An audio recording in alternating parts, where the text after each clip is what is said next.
All right, so there you go. So I just want to take some of your greatest hits and put them all together. Thank you. You should have been a researcher on this book. I should have put those in. First of all, where's my royalty check? Because I'm such a big part of this, I really feel that I should get a royalty for this. You would have, like, the book would be like a third less had it not been for the Q&A that you and I do. You do have a few different new ones in here, which I found I'm sure will drive lots of new people ones. Crazy. For example, it's become increasingly difficult to distinguish the pronouncements of the Episcopal Church from the latest Madonna video. Yes. I mean, so don't you think it doesn't bother you to offend your fellow Christians? My fellow Christians agree with that. In other words, so Episcopals aren't real Christians? Do you want to insult the entire church? No, it's the pronouncements of the church. The Episcopals are a little bit more like the Catholics, where there are, you know, priests who are speaking for the church, as opposed to your standard evangelical, who it's just between the evangelical and God.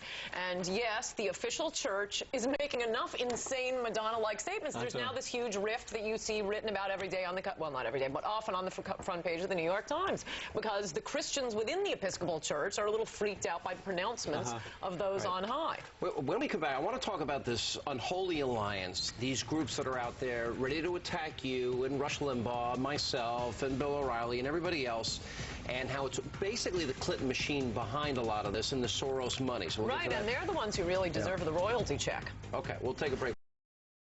The Republicans, I have a hard time saying that. You know, I know that when your rhetoric comes up and then Republicans claim, look at all these horrible things Democrats say, look what they said about the soldiers, look what the move on thing.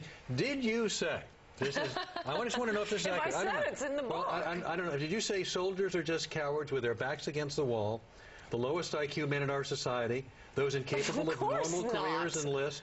Their choice in life, prison or the military, some will have to die. Wait, who is that a quote from? I gather there's a punchline. Intervention Magazine, November 6, 2003.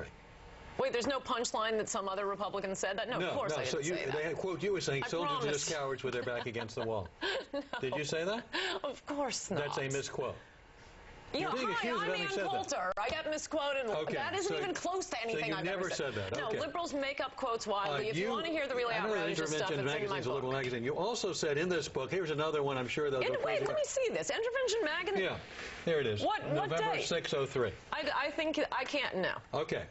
I don't even believe there's such a magazine, You talk about the Norman Mineta controversy in your book and how you were criticized for things you said about him being in internment camps and claiming he was whining about it.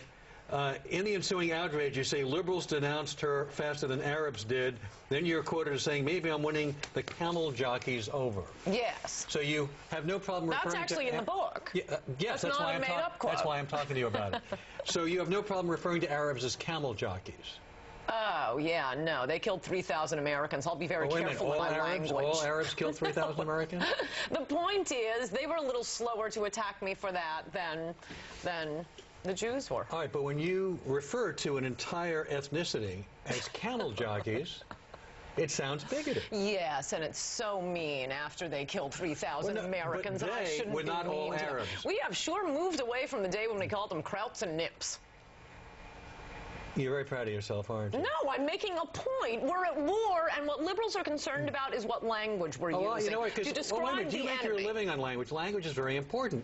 And in fact, if you're going to try to prosecute a war, or if you're going to try to win a war, you don't win it by using nasty language toward your opponent or calling everybody who's an Arab or everybody who's a German. When that is a quote about Ahmadinejad. You're talking about camel jockeys. And what they're worried about is language being used toward him. And you pretend you're just worried about the language, but as we know from last week, you aren't just worried about the language. Columbia University invites Ahmadinejad to speak there. He is an honored guest there. I'm not. The Minutemen are not. This isn't just a question of language. You use language to change the substance of what people are talking about. No, I'm quoting your language, as you pointed out. I want to talk about the band is back together. You've got George Soros funding John Podesta's group Think Progress, which is attacking the structural imbalance of talk radio. You got George Soros funding MoveOn.org. George Soros funding Harold Dickey's and America's Coming Together. We need Media Matters to open up their books. But all these groups are now designed to hurt people like you. They have this phony battle and total mischaracterization of Rush Limbaugh's comments to hurt him. And it seems like they're trying to pick off one conservative after another. Right. It's all the Clinton machine to prepare for her run and hurt anybody that might be an opponent of hers. Right. I think the point of my book is I wouldn't be too worried if I were a conservative. Oh, wait, I am a conservative.